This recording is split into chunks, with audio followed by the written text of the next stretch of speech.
glad that you are all able to make it here. As I commented earlier, we wish you'd be able to welcome you here in person, but I think at this point, I think we've all learned that I guess we do have to live with the restrictions, and we'll make the best out of it. And so we look forward to really just showcasing Cornell, our BME PhD program, to you. But I think really most importantly, try to introduce you also just more to the community here, to our students, to our faculty, since I think that's really a very important and integral part of your PhD, where you're not only making a decision, where do you go, what research do you do, but also where do you live for the next 5 years, who do you interact with.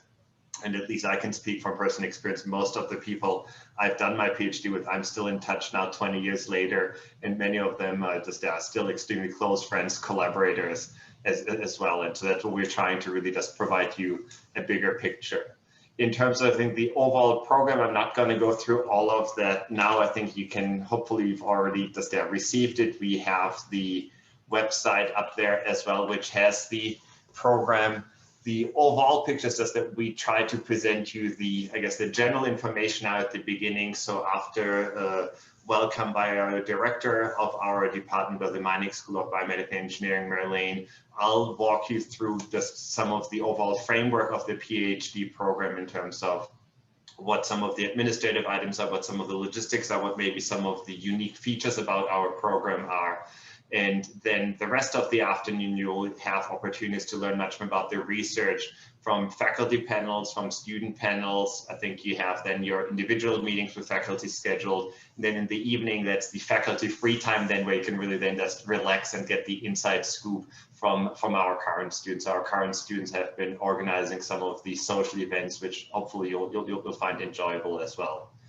And then I think we'll repeat more or less the process tomorrow as well in the afternoon. So we have a number of student-led panels just to really give you more of a picture of what Ithaca and Cornell have to offer. Then in the afternoon, more meetings with individual faculty. If you do at any point recognize there's some faculty you do want to meet with and who were not on your schedule, please just email Belinda or me. We'd be happy just to add them to your schedule or set up additional meetings. So don't feel like, oh, I should have asked for this. We'll be happy just to make any amendments there. And so without further ado, it's my pleasure just to introduce Marjolein van der Meulen as our department chair, or the Meinig School director. And so she'll just give you welcome you here to our program. Thanks, Jan. So yeah, it's a pleasure to welcome you to this virtual visit weekend. I think we've all now spent some time in the virtual world. At Cornell, we actually are approaching our anniversary of the shutdown of the university. When we closed online classes was essentially a week from tomorrow, was the day that we heard a rumor in the morning. And then by the afternoon, we had an announcement, and we actually had a faculty meeting for some other reason. I can't remember exactly why that was, but we actually were during the faculty meeting, we discovered that we were going to be closing down at the time. So since then, we've spent a lot of time looking at these tiles of people on Zoom, and I would love to be meeting you in person, but that's obviously not going to happen right now. But we are hopeful that that'll be happening in the fall. And so we're fortunate in that Cornell has been open. Cornell has had a good testing regimen, and we've been using a lot of science, and actually science from our College of Engineering, to make decisions on campus. And so we've been open, and graduate students have had access, though not full access, sort of limited low density to labs. And the university has been functional in many ways, functioning differently in many other ways as well. But we're fortunate in terms of how Cornell's been operating. And I don't know how your universities are. There's a broad spectrum of that. And but again, I feel like we've had a reasonably good situation. So, you know, this is all because of this bizarre time we're in right now with this virus.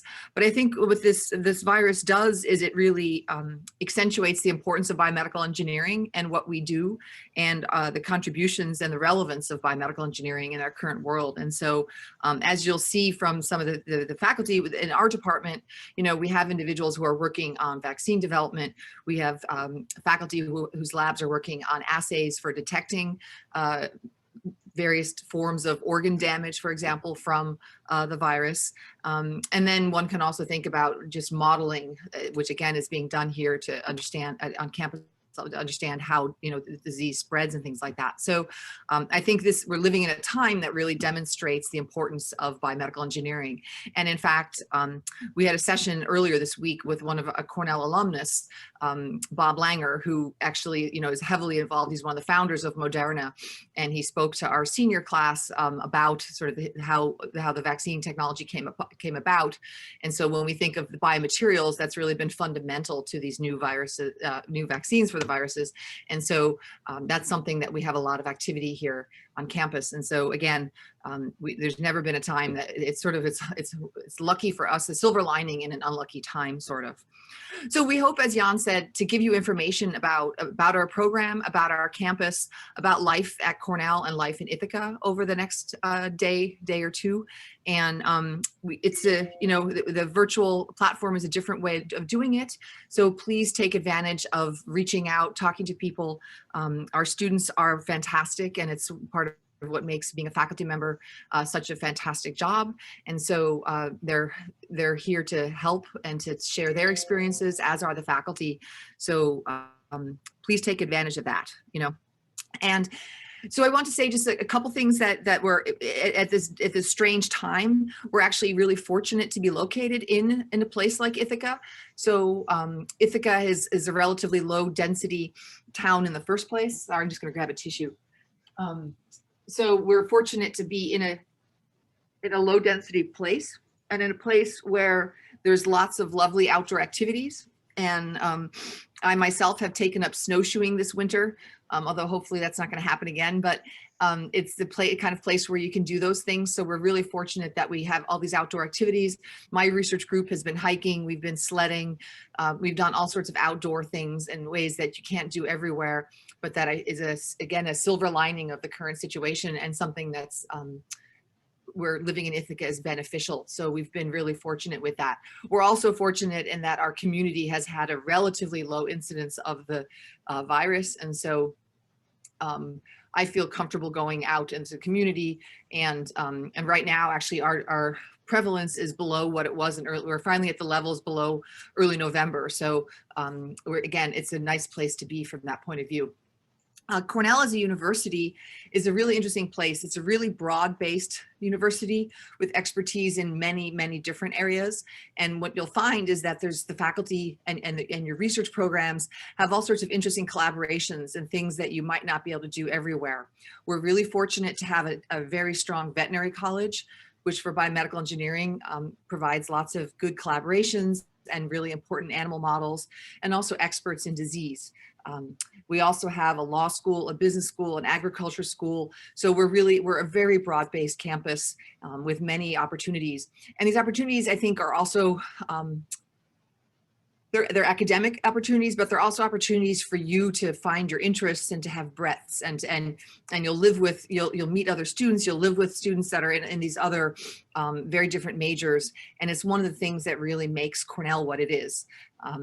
Just an interesting, thriving intellectual community. And this is, again, it leads to many collaborative opportunities. It also is something that makes us fundamentally incredibly interdisciplinary. And we're really fortunate that we have these interesting colleagues on campus. Then to just say a couple things about biomedical engineering, we're the youngest department in the College of Engineering.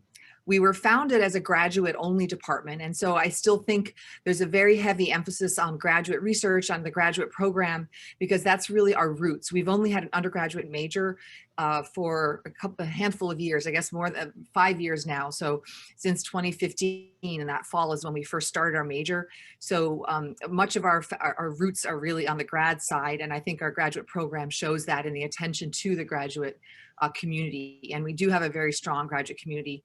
And I hope you'll get a sense of that from the various panels this afternoon and tomorrow. So again, take advantage of that community to hear their experiences, and we're here to help with all that. So with that, I want to stop. I want to say one more thing, which is we admitted you because we think that you will do well at Cornell. And we hope that you can see yourself joining us. And this virtual visit is really about getting the information to figure that out for you, right? To see what is it that will trigger your interest, can you see yourself in our community? We hope you can. And And again, please ask the questions and get the information that helps you make that decision, because we'd love to have you join us, in fact, and we hope you'll get that sense from the weekend. So are there any questions that I can take at the start? I realize this is the beginning and there's still lots of information to come, but I'm happy to address anything that I could address at this point, and again, Jan and Belinda are here as well. So any questions at this point? I would say you can either raise your hand or you can just jump on. We don't have that many people. So unmute yourself. It's still the warm-up time. I've learned on Zoom to pause a little longer. Well, I have a question. Go ahead. Okay. Hi, my name is Rigo. So I know you mentioned the veterinary school. What about the medical school, since it is far away and some universities have, not to compare anything, but they have, I guess, their medical school within the reach of the biomedical engineering school as well. Is there any like disadvantages or advantages that you guys have? Maybe? Yeah, I think one can, I'd say some of them are neutral and they depend on how you interpret them. So yes, our medical school is in New York City. It used to be, to me, a bit of a bonus to get to go to New York. Now I actually have avoided New York, although my last trip was a year ago. I was in New York City literally a year ago. Most of the faculty, most if not all of our faculty have collaborators that are at the medical school, our medical college in New York City. And so, you know, we live in a 100% virtual world right now anyway. And so some of the disadvantage that might come with distance has disappeared in the current environment because we in fact do everything by this new Zoom platform, right? Or it's not a new platform, but by Zoom. So our new method of operating actually to some extent equalizes what for some people has been tricky, and that we had a 4-hour bus ride until a year ago.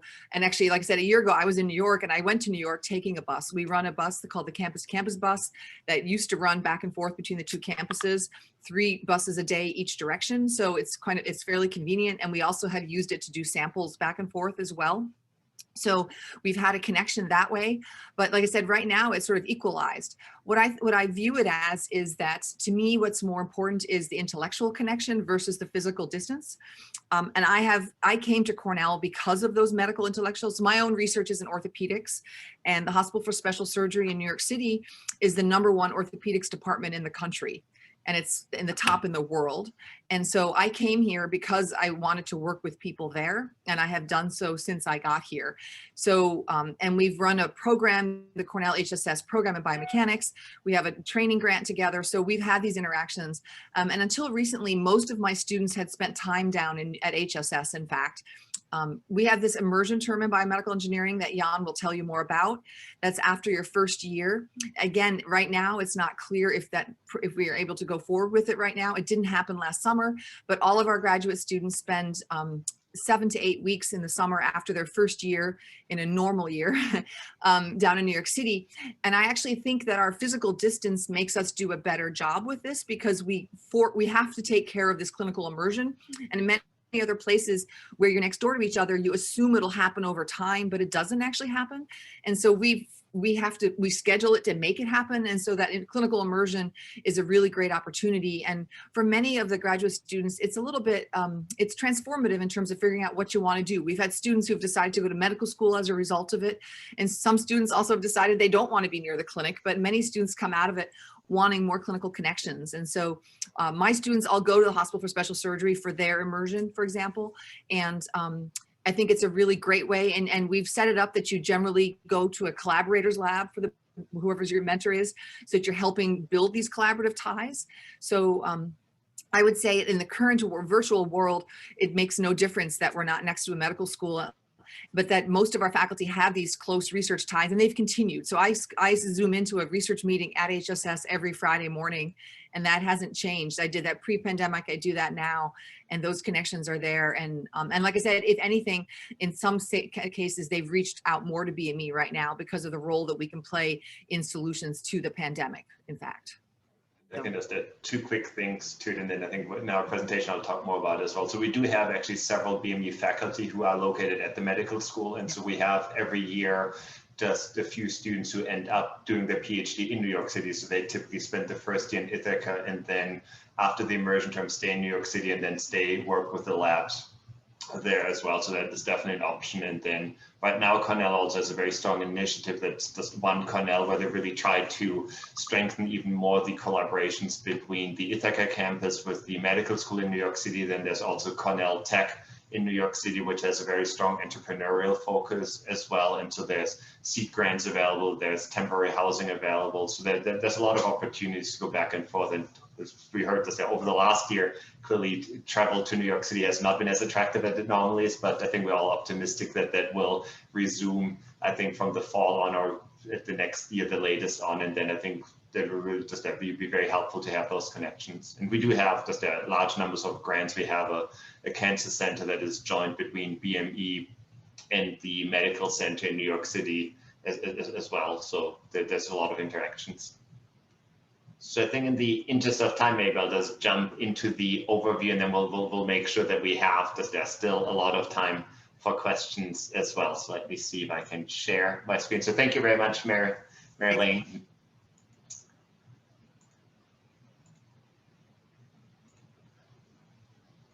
Let's see, can everybody see the screen? So we've already just, yes. I guess, just introduced myself, I think. So I'm just the Director of Graduate Studies. And then I think many of you have already met, at least otherwise seen emails from Belinda. So Belinda is really just the mother of all graduate students, who handles from the application process on, from the moment then you come in here as well until you graduate, and probably even after you graduate, you will be in touch with her as well. So we two are probably the ones you'll be most interacting with, but again, we really encourage you to reach out to any of the faculty. I also want to point out that I think the getting to know process that is so important that Marjolein mentioned is not clearly limited just to these 2 days now. If you do realize next week or in 2 weeks you do have questions, please feel free to reach out to us, and we will connect. We'll either answer them directly or we'll connect you to the people who can answer them.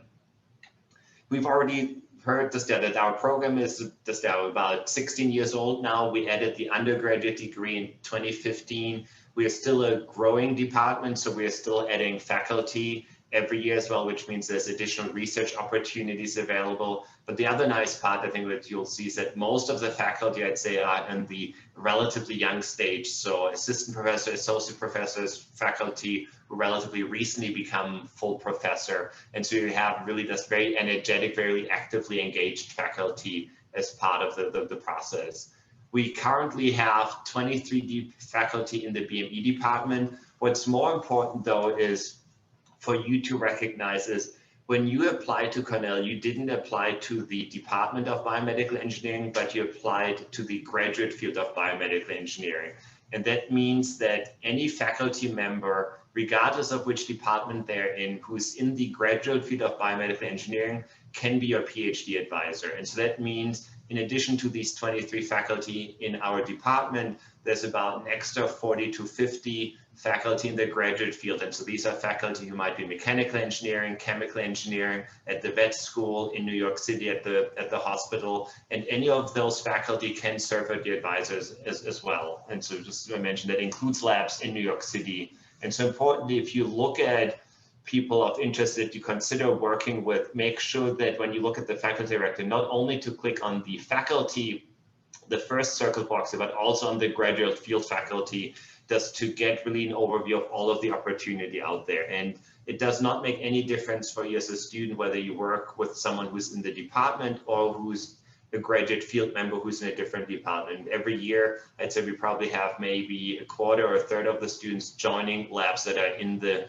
graduate field, but are not in the Department of Biomedical Engineering. And really the main part is it gives you more opportunities to explore.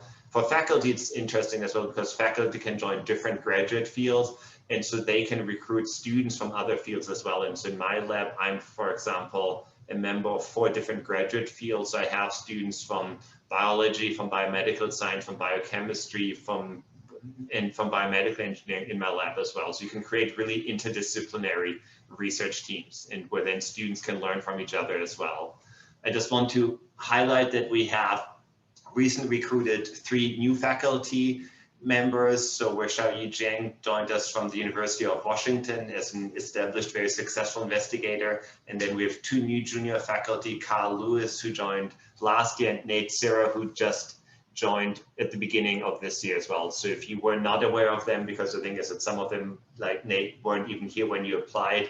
So I encourage you to take a look at their research programs as well. And the research areas, I'm not going to spend too much time on this now, since I think you'll be hearing the rest of the day lots about it. You can group them into these 6 areas. Oftentimes we also think of it more in terms of applications. And so the faculty panels we'll have after this, that we actually split it down in terms of cancer research, cardiovascular research, and so on. And so you do find that in all of these areas, you really have ample opportunities to choose from. I think it's sometimes hard to put people into just specific categories. So in that sense, I really just encourage you just to see what's out there. And in the research panels, both with faculty and students, learn more about opportunities. I think my recommendation is always, when I have undergraduate students in my lab, when you choose a graduate program, I think you want to choose a program where you have multiple opportunities available. I don't think you want to go anywhere where there's only one person you're excited about, because you don't know, are they going to have positions available or not? Are they hiring? Do they have funding? So I think if you know that there's 3 or 4 people you're excited about working with, you can be very confident that you will get into one of those labs and will be successful there. The program itself, so we typically every year have about 20 students starting. I think your year, I can say truly congratulations. I think this has been the most selective admissions process we've ever had. I think we had close to 400 applications, and I think everyone was blown away just by the quality of the applications. So as Marjolein said, we are absolutely confident that you are just well positioned, you're going to be outstanding. And so we want to really just try to help you succeed, build your career, develop your career, whichever path you want to go. Our overall composition of students is it's about 20 students per year, 120 students total. Very good balance in terms of male, female, underrepresented minorities. That is something that's really a strong focus of us. We want to try to have a student body that is diverse as the population. We know, I think there's always further improvement needed, and so that is something very important to us. The average time to degree is a little over 5.5 years, and it's a pretty narrow distribution. So there's few students who graduate in much less than 5 years, but also very few students who take more than 6 years. And I think we also just are very delighted. We have a graduation rate of over 90%. And so indeed, we think we are very selective in picking students for the program, but then we really want to make sure that we also provide all of the support, encouragement, and help if needed for students to succeed. And so if students drop out, it's not because we think, oh, they were not qualified or anything, but it's typically because the students recognize maybe this is not the path for it, or I wanted to study and maybe I don't want to get a PhD. There's other career paths that I choose. But as I said, over 90% of our students graduate. I think it's actually closer to 95%. We've been very successful in students being awarded NSF fellowships. I think part of that reflects the selection of students. So when we admit students into the program, we are looking for academic and research excellence, but we're also trying to recruit students who show broader interest. So we have a lot of students who are really interested in community service, outreach, in teaching. And I think that really makes for the amazing student community that we have, where students have a life outside the lab. They help each other, they form groups, they have social initiatives and others, but I think it also makes them very competitive for the NSF programs, because that is something that the NSF values as well. And then the fact that we have a large number of current NSF fellows makes it easy as well for us just to help prepare students with the application. So I'll go into a little bit more in detail. We have a first semester class for all the first year students. And as part of that class, we help students prepare for NSF fellowships, where we provide guidance from faculty, but then also peer review and sessions with current NSF awardees as well, where you can then just help review your proposals and give you feedback and suggestions as well. And so really, and they're often delighted as well, essentially just to pay back to their community, to the fellow students. Just a few student outcomes in terms of what our career path is that students choose. So we really do span the entire gamut. So we've had several students who've recently gone into academic positions, whether it's R1 research university. So Liz Wayne just recently started as an assistant professor in biomedical engineering at Carnegie Mellon University. We have some students who like to go into academia, but more on the teaching side. One of my former PhD students, Ashley Earle, actually jumped directly from her PhD into an instructor position. Now she's an assistant professor at the University of York College of Pennsylvania, and so working mostly with undergraduate students. But we do also have students who working either just in industry, who start their own startup companies, or who work in policy and in other institutions as well. And so if we look at the broad distribution in terms of what other career paths that students choose, it's about a third of the students go into academia, so they move on to postdocs and into faculty positions, and about 2/3 go into industry, and then a few choose other paths in between that help them, for example, prepare for whether some students go to medical schools. Quite a few students we've had gone to law school or patent law and in those directions. And so that helps as well. And what we really want to make sure is that we don't steer you into a particular direction, but we work with you to identify what is it that you want to do and then provide you with the resources to do that. And so we do have a very strong program it's called Careers Beyond Academia that helps introduce students already early on in the first semester on to just learn what are opportunities out there that you might not have even thought about, and then that provides opportunities to learn more about it, just to build your career development, build your resume as well. I think when I'm done with the presentation, or maybe I can just very quickly put a couple of them in the chat. I know, for example, a lot of students are interested in commercialization and other opportunities as well. Let's see if I can find the chat. So we have, for example, a commercialization fellowship program for senior PhD students who work then with mentors, just to train them, just to see how would you take the technology into a company. But there's also an entrepreneurship certificate for students where you work with the business school and so on. And so there's a number of programs available. So just rest assured, whether you want to go into academia or whether you want to go into industry or something else, you will find good training opportunities. Then a very unique aspect about the Cornell BME PhD program is our clinical immersion term. And so this is where students spend the first summer. So you typically start in August, you then take the fall and the spring semester in Ithaca. And then in the summer, you go to New York City, spend typically about 7 weeks at the medical school, working with a clinical mentor, which is often related to the research that you're doing, where we're working with your research advisor just to identify a clinical mentor. And the idea is twofold, that one, we really want you to get a broad immersion experience and just to recognize what does clinical practice look like, because what we've seen is many students have extensive research experience in a laboratory setting, but then actually working in a clinic is often very different and can be very eye-opening just as well. What do real clinicians actually care about? What do they identify as the biggest needs or the biggest areas of improvement? And so that is very important. It's a nice opportunity to see medical procedures that you'll probably never get a chance to do otherwise, whether it's an open heart surgery, hip replacements, or other aspects of it. But the other aspect is we want you just to become familiar with some of the clinical research as well. And then importantly, we do provide housing and stipend. And so a lot of students see it also just as a very nice experience just to get to know New York City for a few weeks. And it's always interesting to see when students return at the end of the summer, where about half of the students come back with a very sad face saying, oh, we need to leave, we're back in Ithaca, we leave the big city behind. And then about the other half comes back and says, oh my God, we're so glad we are back here, there's trees around and we can do whatever we want to do. So I think in that sense, I think it has something for everybody.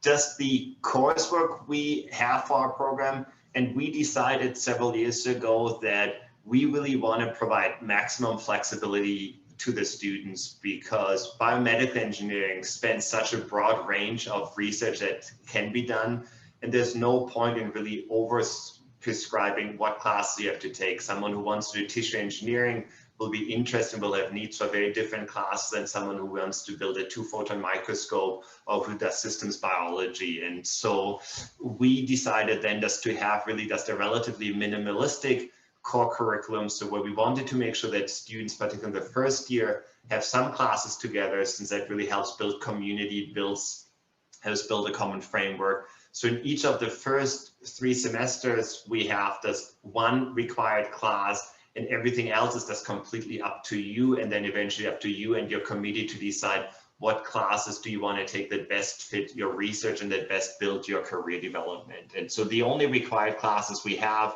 is in the first semester is just a once a week, 1 hour or 1.5 hours seminar where, and I'll go into that in a little bit more in detail. We have in the spring a class, it's called Core Concepts in Disease, that introduces you to some of the common mechanisms that cause disease and helps you prepare for the clinical immersion term. Then we have the clinical immersion experience, and beyond that, really the only other required classes are 2 seminar classes. One is the essentially a colloquium where you have faculty from other universities presenting their research, and then we have the work in progress research seminars that are given by BME PhD students from the 30 on. And so that often gives you an opportunity, if you're the student presenting, just to practice your presentation skills, get feedback from students and from faculty. And at the same time, for students, it provides an opportunity to learn about other ongoing research and often start new collaborations. And then we do require all students just to TA for 1 semester, since we think it's a very valuable experience, but we also recognize that TAing is a big time commitment. And so we think you probably want to make sure that you have enough time for your research and you're not committed to just TAing over and over again. This is just a little overview of what we teach in this seminar for first-year biomedical engineering PhD students. So you'll see we cover some common topics such as how to find a lab, where we have a panel of current students who provide their insights, their tips and tricks. We cover entrepreneurship, intellectual properties. One of our faculty members was actually just selected as the Associate Dean for Entrepreneurship and Commercialization, so he shares his insights. Then we spend a number of sessions on preparing for NSF fellowships, and we try to keep it a little bit more general, so even students who are not eligible for NSF will still learn useful insights as well for other fellowship preparations. And then we try to connect you with a lot of the resources available at Cornell, whether it's, for example, the program, this Careers Beyond Academia program, statistical consulting unit, libraries, and so on, to just let you aware of what is actually available for me at Cornell, what can I do and find to help me both in my research, but also in my career development. And then the last 2 sessions I just spent on the preparation for the clinical immersion semester, just to give you in terms of the heads up, how to prepare for those parts. The timeline of the PhD is we really want to give students ample time to learn about available labs. So you don't have to decide on a research lab until the end of the fall semester. And so what we do is we have at the beginning of the semester, actually before the semester starts in August, a week-long orientation where faculty will present their research. You'll have presentation by students just to really just give you the broad overview of what, basically a whole menu of options available to you. And then you can spend the rest of the semester to exploring those options. We do not have a formal rotation system, since we found is that different labs and different students have different preferences. So there's some labs that do hold mini rotation that can be anywhere from 4 to 6 weeks. There's other labs that essentially just let students shadow, so where you spend maybe different days following students around, you attend lab meetings. And so we really want to leave it up to students and the faculty to decide what is the best way for each person just to learn more about the available research. And we strongly encourage students to explore different options. So we don't want students to already come in the first week of September, say, I found the lab I want to work with, since, as I mentioned earlier, it's such an important part of, in terms of your career development, as to find the right match for your PhD. You don't want to just make that decision just based on a 30-minute conversation with a faculty member and say, oh, the research sounds exciting, I'm going to commit to them. You don't know anything about the mentoring style. You don't know anything about the people in the lab. And so we want to make sure that you have a lot of time to really see, is this the right fit for me? Once you and a faculty member decide you want to work with each other, you just let Belinda and me know, and that person is your advisor. So there's no matching process or anything. It's really just up to you and the faculty member to decide. I'd say most students typically by around late October, mid-November already have a pretty good idea who they join. And then by the end of the semester, pretty much everybody's been able to find a lab that they like. Then the spring semester is preparation for the clinical immersion term. The summer is the clinical immersion term. And then afterwards, it's really just the next step is just identify your thesis committee members. So you have a thesis committee that consists of 3 members at a minimum. I'll talk a little bit more about that in a moment. And then afterwards, you just complete what Cornell calls the A exam, is essentially just your thesis proposal. That is something that you take in your 3rd year, either just in the 5th or 6th semester. We do not have a qualifying exams. I know a lot of students that are very happy about that, or at least as they think, oh, that's an important part. We really think that the students we admit are well qualified for it. There's no point in just offering an exam just for the sake of an exam. And so instead, really just focus on your research. In your A exam, there clearly we want to see that you know about what you do, what you will do, but it's not that someone will all of a sudden quiz you about, oh, explain the first law of thermodynamics to me, or the second law, and derive some other equations. So if you can do that, that's great. I teach thermodynamics right now this semester, but if not, you're perfectly fine. And then so from the 3rd semester on, we have annual book presentation where students present and meet with their committee.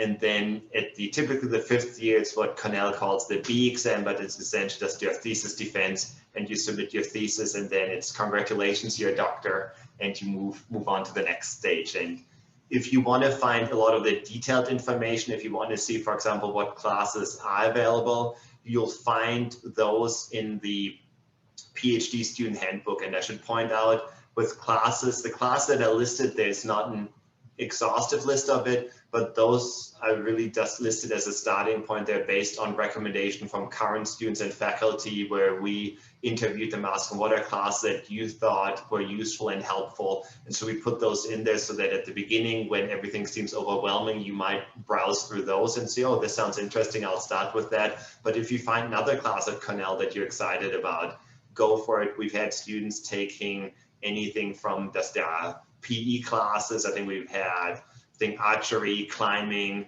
I think there's a famous wines class at Cornell where you learn about this. They're sampling wines from all regions of the world that's offered by the hotel school. A lot of students have taken that one. So that's really up to you. So you can take any class that's available at Cornell. Your thesis committee consists, as I mentioned, just of a minimum of 3 faculty members, in addition to your thesis advisor, who must just be part of the BME graduate field or become one.